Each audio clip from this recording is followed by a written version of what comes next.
Good morning, everybody. And thank you so much for joining this session. I'm going to see if I can get my slides up. That would be great. If I can, I can't see them at the moment. Excellent. There we go. Perfect. So I'm going to talk to you about international lessons on how schools can best equip students for their working lives. And over the next 15 to 20 minutes, I'm going to talk to you a little bit about the Youth Employment Challenge across the OECD. And I'm going to share with you some details of a new research project which we've been undertaking over the last 2 years, which we think has significantly increased our understanding about what works in career guidance.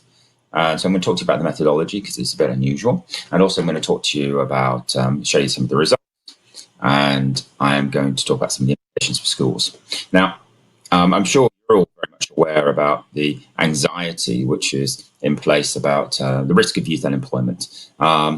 During any sort of like economic recession or period of economic turbulence, we find that young people are particularly vulnerable to rising youth unemployment. And just 10 years ago, during the great financial crisis, we saw across the OECD countries peaks in youth unemployment. And the thing is that they stayed really high for a long time. So you see Estonia there, youth unemployment in 2007 was about 10%. And then, so like 5 years later, it was still twice that level. And the thing is that, young people are always, at a disadvantage in the search for work. This is the ratio of youth to adult unemployment. And what you see here is how many more times somebody who is under 25 is likely to be unemployed compared to somebody over 25. This is from 2020. Well, that's the pandemic. But I could show you the same figures for previous years, and it'd be very similar. And you'll see here in Estonia that young people are 3 times more likely to be unemployed than older workers. And that's because, well, they have less experience, they have poorer networks, they have less know-how about how to get the jobs. And the question really for us is what schools can do. Can schools reduce the risk of youth unemployment? Can they help young people really have better transitions? And there's been a lot of focus on this during the pandemic. That leaflet you saw we did with the European Commission and UNESCO and CEDEFOP and the ILO, really sort of like making a case. But even doing that, we've all been people working in guidance, we've all been frustrated by lack of understanding about longitudinal evidence. We really want to know sort of like, we really want to see it, to be able to see that there's this strong relationship with something that happens to a teenager and then what happens later. So this is what we've done over the last 2 years. We've been looking at national longitudinal data sets. And so these are data sets which follow a cohort of young people, maybe 10,000 young people, from childhood through their teenage years into adulthood. And there's a few of these exist in the world, not lots, but there is enough of them for us to do some systematic work. Now we've published 3 working papers, and you'll see, they're all on our website. Firstly, we reviewed existing literature, and there is some, but it's limited in particular areas in particular countries. Then we analysed new data from Australia, Denmark, and Switzerland. And then finally, we use data from Australia, UK, and the US again, but also from Canada, from China, Germany, Korea, and Uruguay. And using this methodology, what we were looking for is, you see here, these are the data sets which we're looking at. So we've and you'll see here the years, when data was collected, the age which they were collected, the age which they were followed up. And so we didn't do a new survey. We used these existing surveys, and many of these have never been analysed to look for the relationships which we're interested in.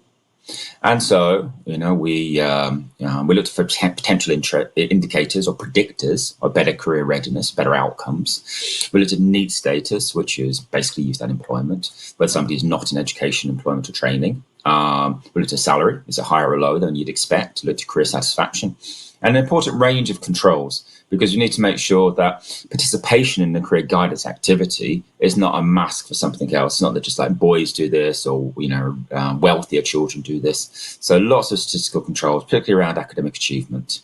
Now, doing this, there is always there are always limitations. The data's old. We don't have all the right questions and we would like in all the different data sets. We only focus on things which are most comparable. So the results I'm going to show you in just a moment are probably an underestimate of the impact of guidance. But this in itself is, an unprecedented study. It's never been done before to look, systematically across different countries and these data sets, these longitudinal data sets, to see what we could find. And here are the results. Here's the overview. This is what we find. We group our indicators into 3 areas about exploring the future, experiencing the future or potential future, and thinking about the future. And you see here that we have some confirmed ones. We have 11 in all. And we say they're confirmed because we find evidence of them in 3 different countries or more. So we look at career conversations, engaging with people in work through career fairs, job workplace visits, and so on.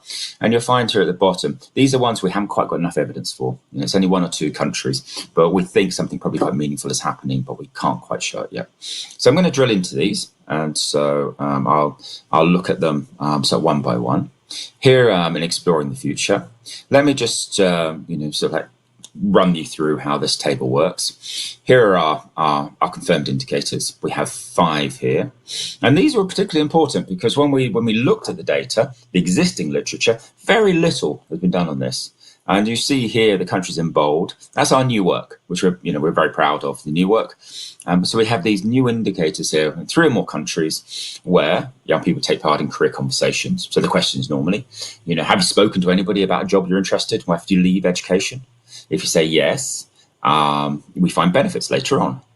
And, that could be with a teacher, it could be with a parent, it could be with a friend. We find these benefits, engaging with people in work, through career talks or job fairs, workplace visits or job shadowing.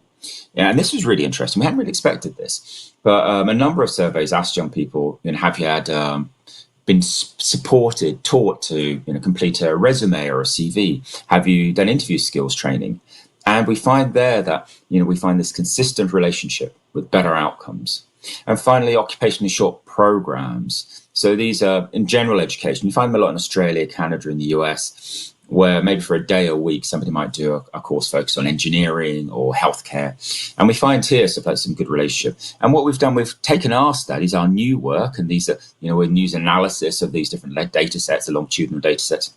And where there's anything existing already, which is robust, we've added that in. So we're kind of getting a pool of evidence here.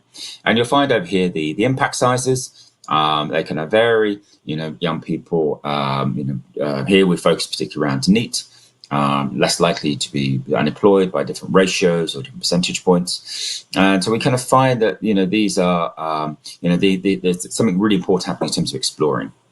Let me turn next, though, to experiencing the future or, potential futures in work. A lot of data around part-time work, a lot of existing data, many studies, particularly in the UK and the US, but many existing studies. And we were able to add to that literature. And we find that young people who work part-time, alongside their full-time studies, go on to do better later on, typically. And in the example you have here, we're looking at individuals who work part-time at 14 or 15 in the United States and 6% more, 12, 13 years later. And volunteering, so volunteering is very interesting. 5 years ago, there was very few longitudinal studies, practically nothing in terms of the impacts of volunteering. And now, our work combined with recent literature, finds it really compelling that, volunteering. And the question we often get asked is that, is it just a self-selection thing? Is it only the kids who are really interested who actually benefit? And there's one very good US study where even the children who had to volunteer, had no choice, they also get the premium. One interesting thing to look at is that we don't yet have sufficient evidence around work placements, and we'd love to see more work there. We'd love to see more work around work placements and understand how they can be most effective. And our instinct is that if delivered well, that they probably will have a positive effect on young people. These are school-mediated work placements. And then thirdly, we're looking at how young people think about the future. And again, lots of new work here. Let me just run through these indicators and what they mean. Career certainty.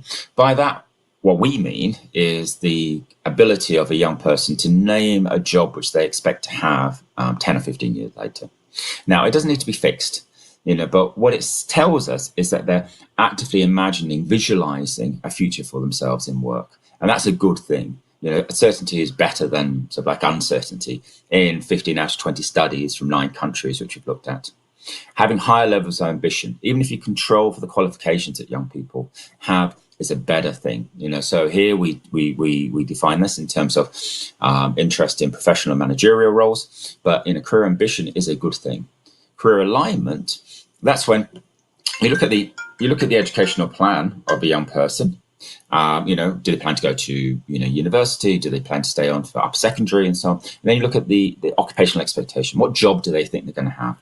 And if their qualifications, if the education which they plan is more or less balanced with the access to allow access to the sort of jobs they're interested in, we call them aligned. But if they underestimate the education which they require, which happens an awful lot, then they're at a disadvantage.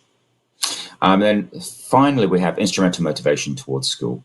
And by this, we mean a young person's ability to see the connection between what they're doing in the classroom with who they might become later on in work, in the workplace. And so we test it through statements like, working hard at school will help me get a good job, or school is a waste of time. And here we find very strong evidence that that agreeing, it showing this extrinsic value is useful to you. Of all the countries we looked at, probably the most consistent evidence comes from Canada. You'll see there the way that we have outcomes, positive outcomes linked to both earnings and to unemployment or better employment prospects. So the Canadian survey is particularly good. But we find lots of evidence there that the guidance is working. So let me now just show you a couple of slides using PISA 2018 data. And here you'll find in our publications, lots of data, across these different indicators where we show where countries are. Here's volunteering. Estonia here is in the middle. About 50% of students volunteer. So that's a good thing. But from our point of view, we think that's part-time working, volunteering, something that all students should do. But going back to that question about misalignment, underestimating the education you need to achieve your job goals. Here's something which we find consistently. Young people who performed, at a low level on the PISA assessments in mathematics, particularly, we find, consistently are more likely to have a very high occupational plan. They want to be a professional, they want to be a manager, but they're not planning on going to tertiary education. Now, in some countries, they might well be able to do that, achieve that. But in most countries now, increasingly tertiary education is a passport for those sorts of jobs. And in Estonia, nearly 44% of the lower performers are underestimating what they need. And this is a concern for us. It suggests that there's confusion about the labour market, what they need to achieve. And then thirdly here, looking at career conversations, you'd imagine all young people have a career conversation. When PISA, we asked young people in certain countries, had they spoken to anybody, someone, about a job they would like to do when they finish education? 82% of Estonians at 15 said yes, but 18% said no. And we really want to be able to encourage a culture of career conversations, because that's where the investigation happens, and it's an indicator of an investigative mindset which we want to achieve. And then just looking here, we haven't got the data here for Estonia, but what we did was we combined participation in three core career guidance activities. Has a young person spoken to a career advisor? Have they been on a workplace visit? Have they been to a job fair? Those two we know are associated with better outcomes. And across the OECD, less than 20% of 15-year-olds can say they've done those three things. And that's a matter of concern for us. Particularly, we're seeing a relationship here with levels of youth unemployment. So this table here, which is quite complicated, but let me talk you through it. Across the bottom here, you've got participation in these three guidance activities. So have they done these three things? So these are the countries over here on the right, which have done the most of it. And up here, we've got the ratio of youth to unemployment. And it's tricky to sometimes really draw this kind of close analysis, but through the scatter chart, we can see these patterns that the countries where students don't participate much in guidance activities experience much higher levels of youth unemployment compared to older people. And the opposite applies as well. So this is what we think is happening. Globally, young people are staying in education longer than ever. They have more decisions to make than ever before. But those decisions are becoming more difficult because the labour market is becoming more turbulent, more dynamic, but also education and training courses are often becoming more complicated, more marketised. Societies expect young people to show personal agency through their transitions, to make choices which are right for them. But to do so, they need access to guidance resources. And the Career Readiness Indicators highlights some of these resources, that's these tools, which we can see making a difference. And effective guidance, we would argue, creates a virtuous circle of students exploring, experiencing, thinking about their futures, clarifying, confirming, enabling their transitions. And just to show you a bit about some of the relationships here. In PISA, we have for many countries details of participation in standard career guidance activities. So have young people have done these things, completed a questionnaire, been to a job fair. What we did is with statistical controls in place for levels of achievement, social background, gender, we said, just taking part in these activities, can we see an association with, higher levels of career certainty, higher levels of career ambition, lower levels of career alignment, greater instrumental motivation. And we see a very strong pattern across. And if I drill down, you're looking here, we see it's like the extent of the relationship. So these are the percentage of students who are misaligned. And we see here, somebody who's spoken to someone about a job they'd like to do, much less likely to be misaligned than somebody who's never spoken to anybody. And then this is no idea, uncertainty. Young people who have career conversations are much more likely to be, more certain about or having a clear idea about where their future ambitions lie. So what we find here is that through this work, we've got significant, substantial new evidence underpinning 11 confirmed indicators from multiple countries, 10 countries in all, that shows that guidance has a central role to play in enabling better employment outcomes for youth. But PISA 2018 tells us that too few students are career ready. And because teenage attitudes about work are so important to outcomes and need time to develop, guidance obviously should begin well before the age of 15, primary school, we would say, and continue obviously after the age of 15. Young students from a young age should explore the world of work, but particularly with the involvement of employers, and people in work, that rich episodes of employer engagement. That's what we find, particularly important. And then we see students gaining first-hand experience of the working world, volunteering and part-time work. And that might not happen within the school or through the school, but the school should be aware of it and be looking to help young people understand what they're gaining through those experiences. And effective systems will encourage, enable, and require students to think critically and continually about the futures in work. Now, more research is required. And we only have a limited amount of data at the moment. We'd love there to be more. But from this, we've developed 14 questions, which we think schools should ask themselves. And you'll see here, and I think you'll get a copy of the slides, so rather than go through every one, but these relate back to those indicators. So is there a pattern of career fairs, career talks, workplace visits? Does your school teach students how to apply for a job? And if you go through our working papers and our policy briefs, you'll find the advice and guidance which we have based upon our new analysis, but also the academic literature in here, the international literature, and we've worked very carefully with a range of analysts to really try and capture the best possible guidance about career conversations, this process about getting a job, employer engagement. I have a series of short publications which are available. So I am coming to an end now. Let me firstly tell you how you can keep in touch. You can come to our project website.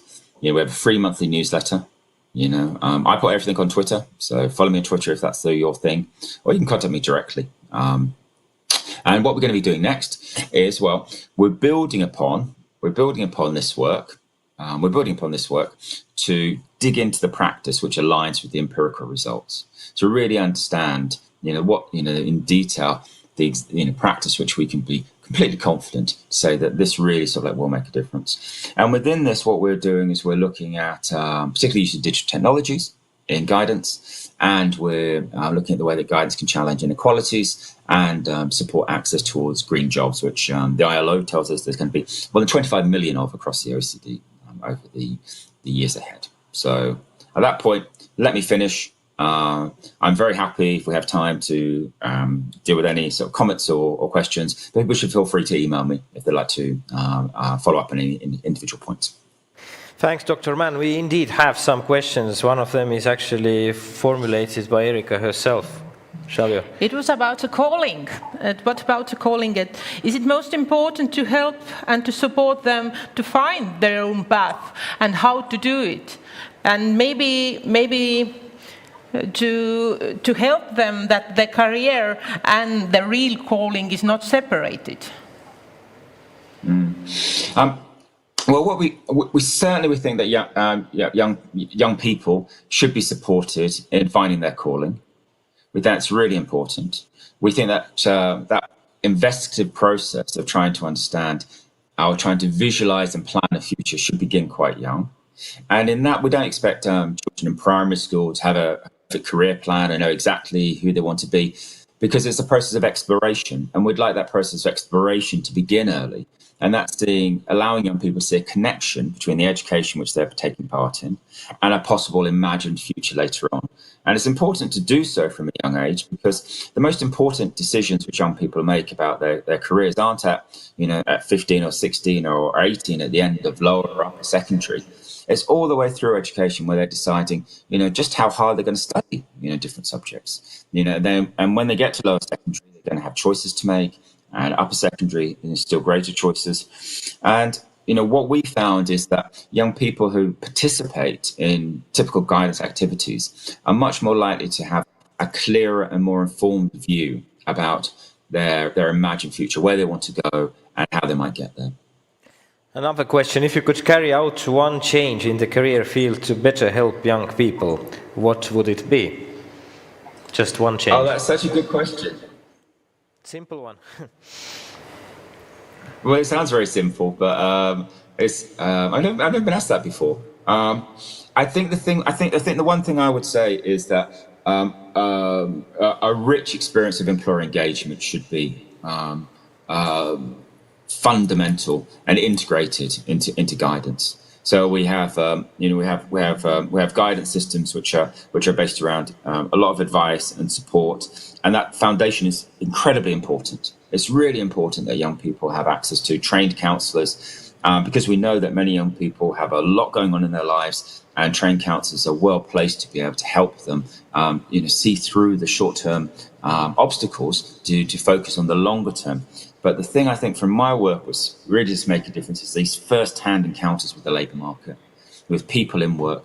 And I think through them, young people are able to get an authentic insight into the future. And that learning opportunity is so powerful. I see. Thank you, Dr. Anthony Mann'i, Senior Analyst from OECD. We are wrapping up your presentation here to carry on with the event.